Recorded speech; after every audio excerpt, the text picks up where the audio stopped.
Merci à tous pour cette invitation. Donc, c'est un travail qui en fait a été réalisé essentiellement par ma doctorante, Ae-Young Park, qui est la première auteure de ce papier et qui est maintenant en postdoc à l'université de Cambridge.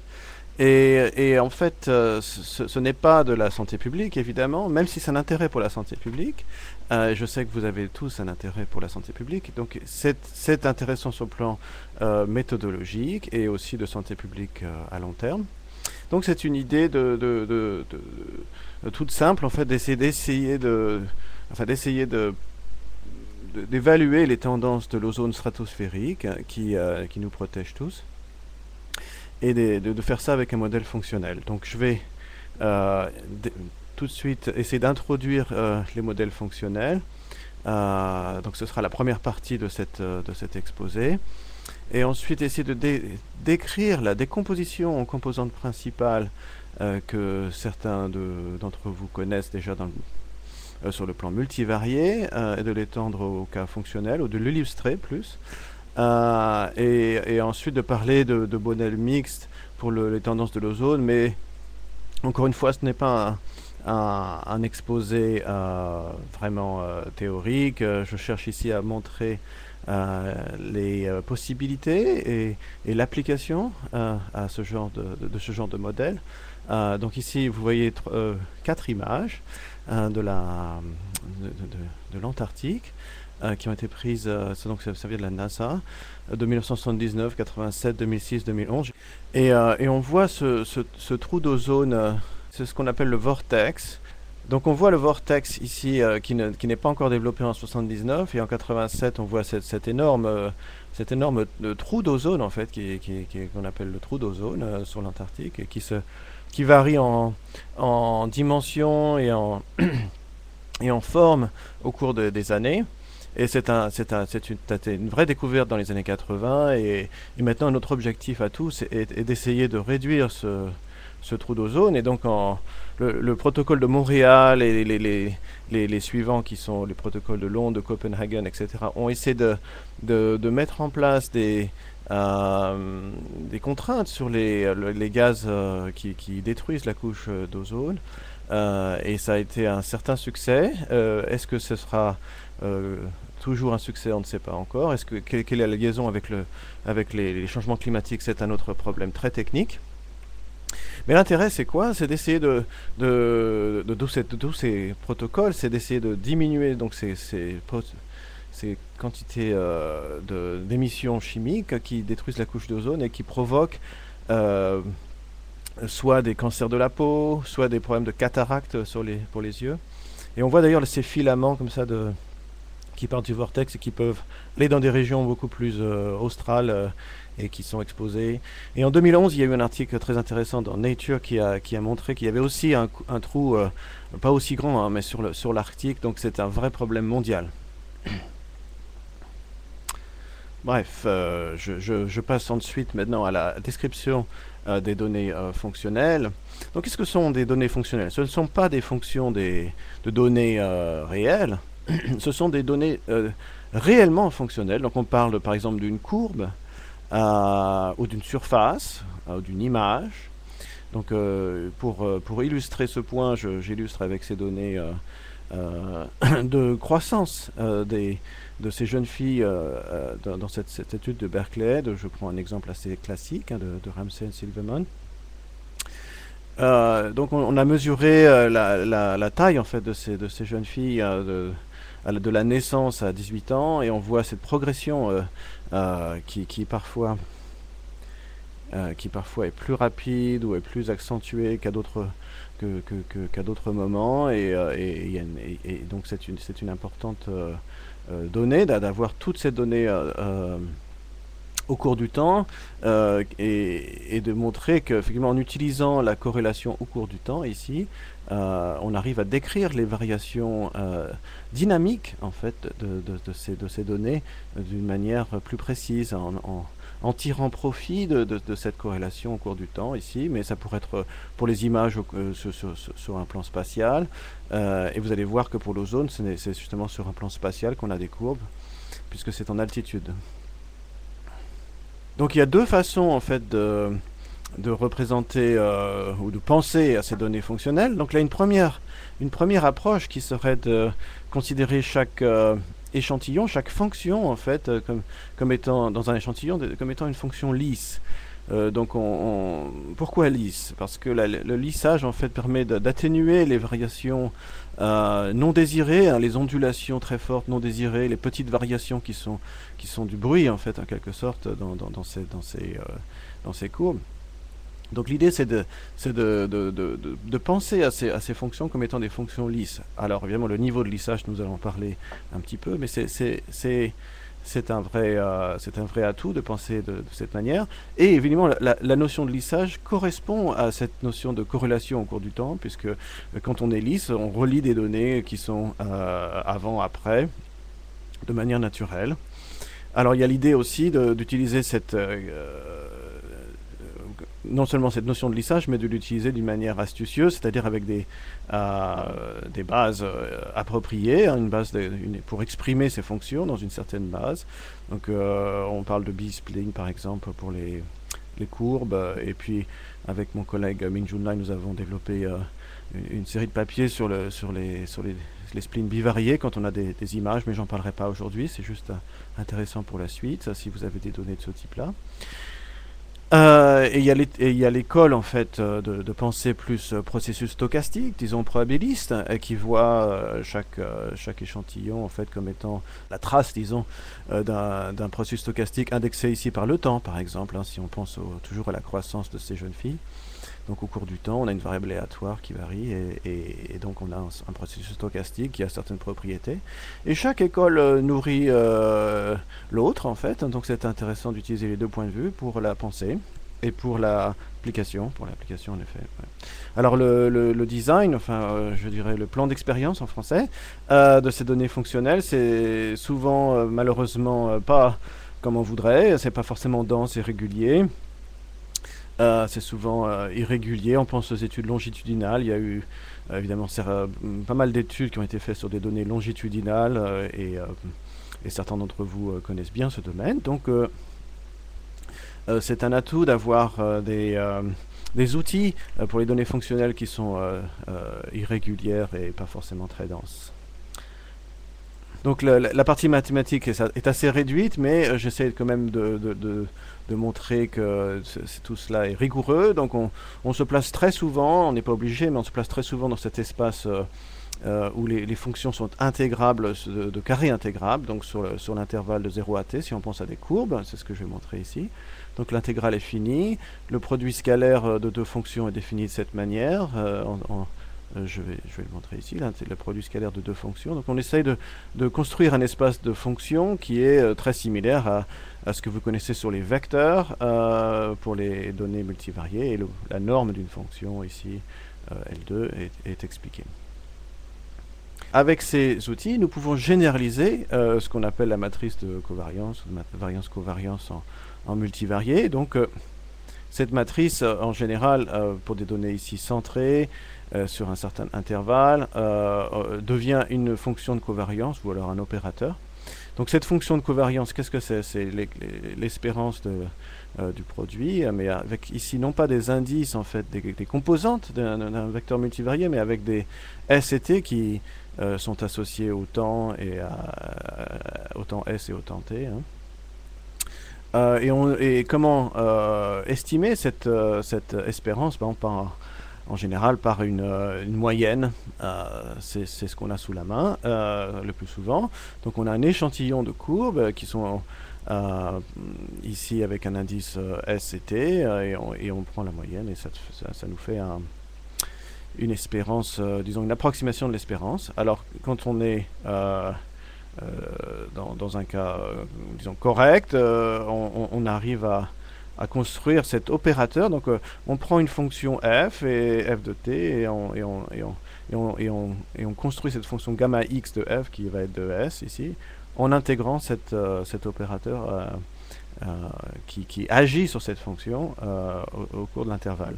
Donc c'est l'idée en fait de la matrice de covariance qui agit sur un certain vecteur, mais ici les vecteurs deviennent des fonctions. Alors, la partie plus pratique maintenant de la représentation des fonctions, des données fonctionnelles, pardon. Donc si nous avons en fait la vraie fonction xi ici, donc c'est cette fonction qui est la vraie fonction que l'on veut manipuler, évidemment elle n'est pas observée partout, donc seulement à certains points. On espère évidemment avec une densité importante, une fréquence importante si on pense en temps. Mais évidemment, ce n'est pas le cas, ce n'est pas généralement le cas qu'on observe exactement la fonction. On a évidemment des erreurs de mesure. Et donc, ce qu'on cherche, c'est à comprendre cette fonction comme étant une fonction assez lisse, à nouveau. Et on utilise ces bases de spleen. Ici, je parlerai que de spleen. Mais donc, ces bases de spleen, B-spleen. Donc, on essaie de trouver une combinaison linéaire en fait de ces fonctions qui va représenter la fonction d'intérêt, et vous voyez sur un indice t qui est complètement continu, alors qu'on a observé la fonction que seulement sur les TJ, et les TJ bon, elles sont pas forcément partout, hein, c'est le cas. Donc il y a un petit travail ici de représentation. Et ensuite, je décris un petit peu les spleens, hein. Donc les spleens, qu'est-ce que c'est? Ce sont des polynômes par morceau. Et puis au nœud, en fait, donc sur certains intervalles, enfin sur une décomposition pardon, de l'intervalle de base, de 0 à t, donc on choisit certains endroits comme étant les nœuds, et entre ces nœuds, nous avons un polynôme de degrés, 2, 3, etc. Enfin, on essaie de jouer avec ce degré. Donc le degré est important, évidemment, parce que ça nous donne plus de flexibilité dans la description de ces fonctions. Mais évidemment les nœuds, il faut les placer à certains endroits. Combien de fonctions est-ce qu'on va utiliser? Ici grand K, la relation entre le nombre de fonctions, les nœuds, le degré, c'est tout un travail. Il faut essayer d'optimiser tout ça d'une manière intelligente. Donc ici je vous montre à nouveau cette étude des jeunes filles de Berkeley, juste pour montrer les points où nous avons des données. Alors vous voyez beaucoup de mesures au début, de croissance, disons près de la naissance. Ensuite un trou ici, puis encore un trou, puis un peu plus de fréquence au niveau de la puberté et jusqu'à 18 ans. Donc vous voyez une dynamique des courbes qui semble être forte en croissance ici au départ, puis puis après plus stable. Donc tout ça c'est intéressant, et nous allons utiliser ce genre de technique par la suite. Vous voyez très bien aussi qu'on n'est pas censé interpoler, hein.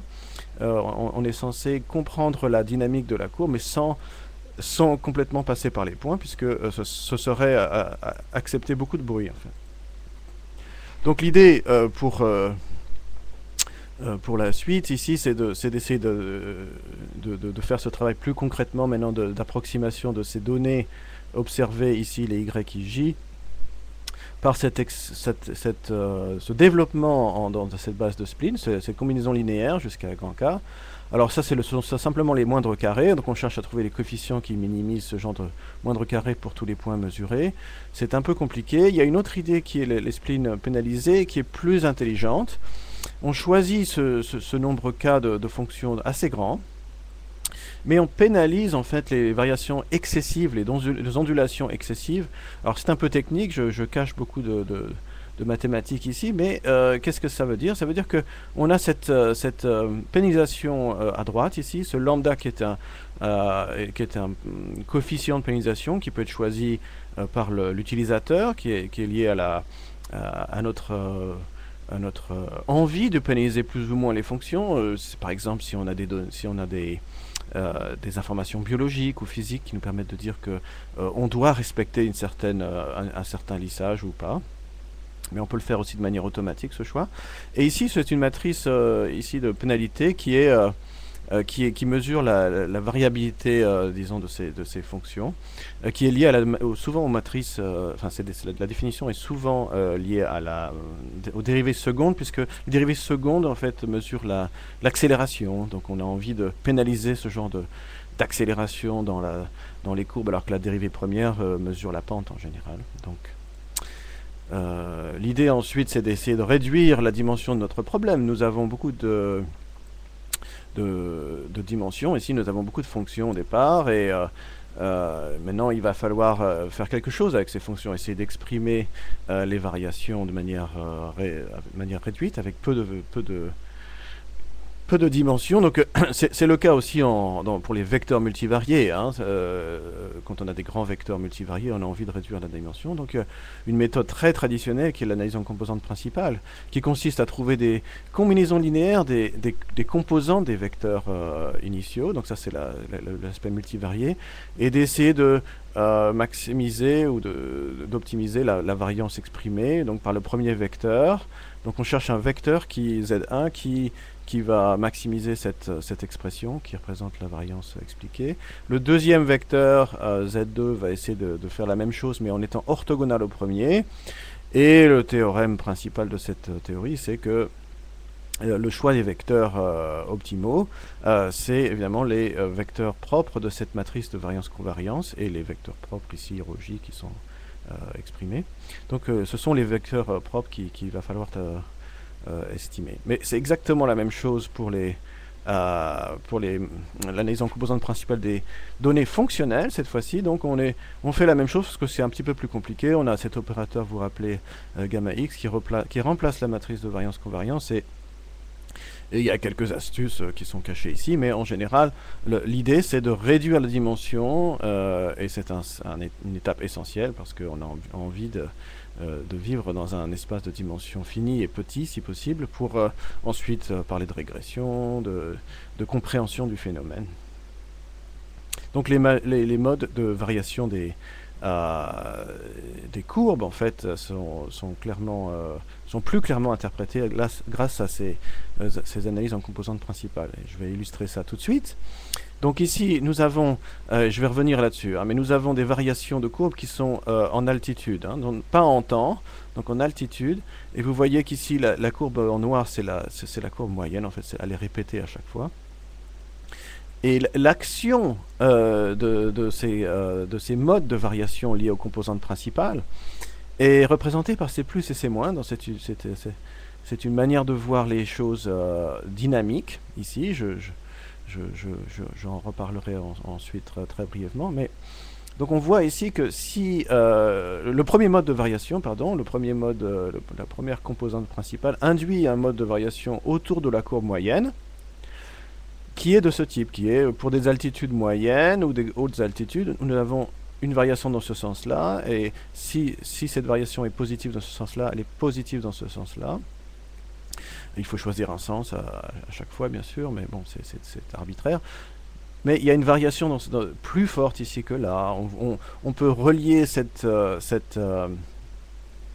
variations à des explications physiques. La même chose ici, la même chose là. Et la cinquième est très très faible. L'explication de la variance, ici, on décrit 70% de la variabilité grâce à ce mode de variation physique, 16%, etc. Donc grosso modo, nous arrivons à décrire une grande partie de la variation. Donc pour l'ozone, je vais pas m'étendre beaucoup sur l'idée, mais l'idée c'est généralement d'essayer de trouver dans les modes de variation principaux quels sont l'effet des variables explicatives, dont on veut se débarrasser, puisqu'on veut chercher, si on cherche à estimer la vraie variation de l'ozone qui est liée au changement dans les émissions de gaz à effet de serre ou des gaz qui détruisent la couche d'ozone. On veut vraiment chercher cela, donc il faut éliminer ces variations naturelles de l'ozone qui sont liées à la saison, au cycle solaire ou à d'autres variables. Donc l'intérêt, c'est qu'on peut faire ça avec des données fonctionnelles. Donc on peut voir que les variations sont expliquées à différentes altitudes et exploiter ce fait. Ça c'est assez technique, mais on a remarqué que nos erreurs en fait étaient hétérocélastiques et elles avaient une variation temporelle, saisonnière en fait. Donc nos données sont des données d'ozone qui sont à deux stations, à Boulder et à Aosa en Suisse, des grandes données d'ozone. On a enlevé les données qui correspondaient à des événements majeurs volcaniques qui ont détruit, enfin qui ont modifié la couche d'ozone de manière temporaire, et ça c'était des événements très spéciaux, on les a retirés. Et comme je vous montrais auparavant, nous avons des courbes qui varient de cette manière en altitude et qui ont une dynamique propre, et on veut exploiter ces dynamiques. Et pour l'exploiter, nous allons exprimer ces dynamiques en termes de composantes principales, comme je vous ai montré auparavant. Et pour cela, nous allons répéter les étapes précédentes. Je vais expliquer ensuite. Bon, là, ce sont seulement les variables explicatives. Ne regardez pas la première colonne, mais ce sont des variables explicatives qui sont environnementales, comme l'oscillation quasi biannuelle, le cycle solaire d'environ une douzaine d'années, 11-13 ans. Là, c'est l'oscillation arctique, le cycle El Niño, La Niña. Bref, toutes ces oscillations naturelles de la Terre qui sont à représenter. Donc, deux idées. L'idée de base qui a été utilisée dans le passé, c'était de regarder ces données altitude par altitude, mois par mois, et d'essayer de faire une régression sur le mois, l'année, et puis d'extraire cette régression sur l'année comme étant la tendance, et puis d'expliquer les variables, l'influence des variables explicatives de la même manière. Mais notre approche ici est beaucoup plus inclusive, disons. Elle prend en compte les altitudes. Donc on fait d'abord cette représentation sur les altitudes, et on explique toutes les altitudes ensemble. Donc on essaie de prendre en compte les altitudes, la dynamique au cours des altitudes. Donc nous avons une approche qui est de deux étapes. D'abord cette approche en composantes principales, et on se restreint à des modes de variation, ici 5. Donc on a ces vecteurs ici qui sont ces composantes principales en altitude, et ici ce poids qui s'appelle score aussi, qui décrit le poids de cette composante principale pour cette altitude précise à ce mois-là, qui est I. Donc en fait nous avons une variation de ces poids au cours du temps, et qui décrit la combinaison linéaire en fait de ces composantes principales, qui explique la fonction de base. Et ensuite, nous allons utiliser cette technique que je ne décrirai pas en détail, mais qui est de dire que voilà, ce poids, ici, ce poids, xi, il, ce poids s'écrit comme une variation non linéaire en termes de mois ou en termes d'années, et en termes de ces coefficients, de ces variables explicatives, plus un bruit. Et ce bruit dont j'ai parlé, il a une structure qui est saisonnière. Donc on a essayé d'exploiter complètement la compréhension géophysique du problème. Et ça, c'est assez technique. C'est ce qu'on appelle un modèle GAM, en fait, sans G ici, c'est justement AM, c'est Mixed Effect Additive Mixed Model. Donc ici, c'est dans une fonction non linéaire. Et je vais vous montrer tout de suite enfin, dans le prochain slide les résultats, mais ici je vous montre à nouveau les composantes principales de ces courbes, et on voit la dynamique en termes d'altitude, comment est-ce que certains modes sont situés en termes d'altitude. Et ici on voit ces séries temporelles de poids, de score on appelle ça, donc, mais avec les trous qui correspondent aux événements volcaniques dont j'ai parlé. Et on voit ces poids qui varient au cours du temps. Voyez. Évidemment, quand on arrive à ce cinquième mode de variabilité, il y a très peu de variations. Et enfin, voilà les fonctions G qui expliquent l'influence de ces variables explicatives géophysiques sur le score ici 1 ou le score 3, 4, bon, je montre seulement certains. Donc par exemple, ici vous voyez que pour le score 1, il y a cycle au cours du mois, et c'est cycle annuel pardon, qui est très clair. Mais on ne voit pas de tendance sur la période entière de 1979 à 2011. Et alors qu'ici on voit très bien qu'il y a un cycle biannuel, hein, donc ce qui correspond très bien à une compréhension géophysique de ce mode de variabilité, et une tendance ici. Donc on a certaines tendances, et on a une explication de l'influence du cycle solaire, par exemple, sur ce mode de variabilité, ou l'influence ici de la variation El Niño-La Niña sur ce mode de variabilité. Donc pour la tendance, qu'est-ce qu'on fait? On s'attaque seulement au deuxième coefficient qui était le coefficient, enfin c'est une fonction, hein, coefficient qui correspondait aux années.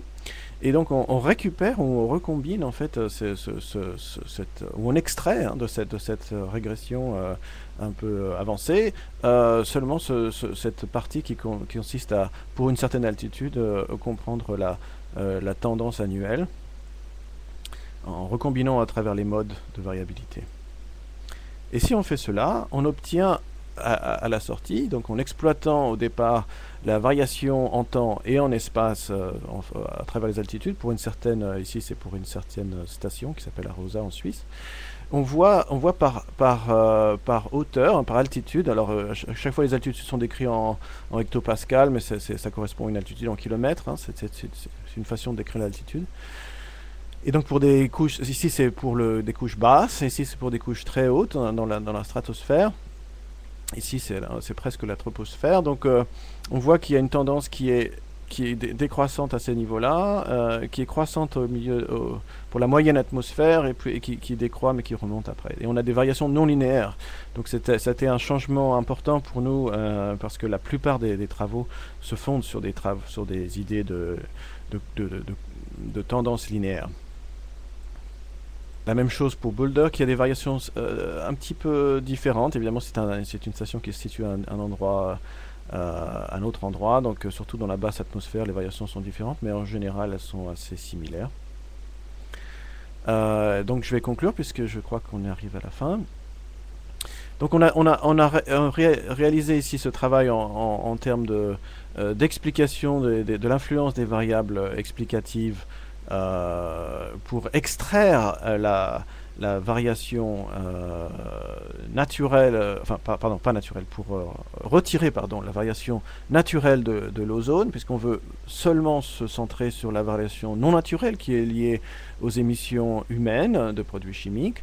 Donc notre approche a permis de retirer cet effet des variations naturelles en prenant en compte les variations à travers les altitudes, puisqu'il y a une dynamique, comme vous avez vu, les modes de variabilité ont une dynamique à travers les altitudes. Hein. Il y a un phénomène de transport, de variations symétriques entre les couches basses et les couches hautes de l'atmosphère.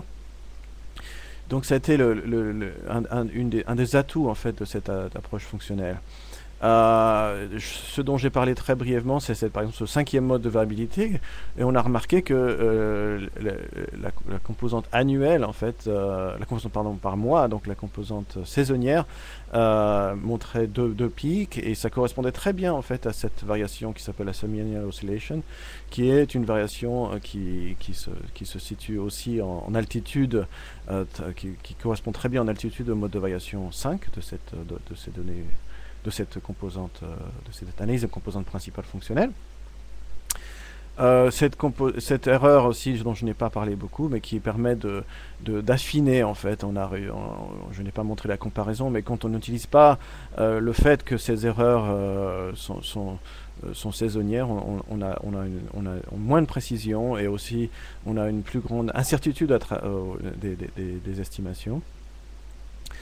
Et on pourrait faire mieux. On pourrait améliorer la précision en utilisant des variations à court terme, et ça demande beaucoup de travail géophysique. On pourrait utiliser plus de stations. Je n'ai montré que 2 stations, et je vais vous montrer juste ensuite ce qu'il se passe quand on utilise beaucoup plus de stations. Il y a un réseau mondial en fait de surveillance de l'ozone, de la colonne d'ozone, qui correspond à 80-90% à l'ozone stratosphérique. L'ozone au niveau de la surface est un polluant. L'ozone stratosphérique nous protège. Et ici, c'est un travail qui a été publié dans ce journal Atmospheric Modeling Techniques par mon doctorant et un collègue de Environment Canada cette année, enfin l'année dernière, et qui montre que l'incertitude, quand on utilise toutes ces stations et qu'on fait seulement une étude à un certain moment ici, et qu'on cherche à estimer les données à travers le globe, et non pas seulement avec 2 stations, on voit très bien que là où il y a peu de stations, par exemple sur le Pacifique ou en Afrique, on a des incertitudes qui grandissent en fait en termes d'unité Dobson. Donc un très très gros problème quand on veut essayer d'estimer les variations de l'ozone au niveau de la Terre. Notre réseau mondial de surveillance est très concentré sur l'Europe, l'Amérique du Nord, l'Asie, mais très peu sur les latitudes australes. Et justement, c'est un problème puisque c'est là où se place l'activité dangereuse en fait possible, mais aussi pour la compréhension générale du phénomène, c'est important d'avoir un réseau très clair. Et dans ce papier, on a montré qu'on pouvait estimer de manière plus précise, grâce à des nouvelles techniques, cette distribution spatiale. Mais évidemment, c'est en dehors de cet exposé. Et donc c'est ce papier ici qui est sorti récemment, et il y a d'autres références. Évidemment, cette étude a été fondée sur ce papier très intéressant de Wendy Mehring, qui a commencé cette étude d'ozone stratosphérique avec des données fonctionnelles, et nous avons amélioré cette étude. Et voici les deux livres importants qui ont été utilisés. Donc c'est ce livre sur les données fonctionnelles et ce livre sur les modèles additifs généralisés, même si ici nous n'utilisons pas de modèle généralisé, mais seulement un modèle additif. Et j'en ai terminé. Merci beaucoup.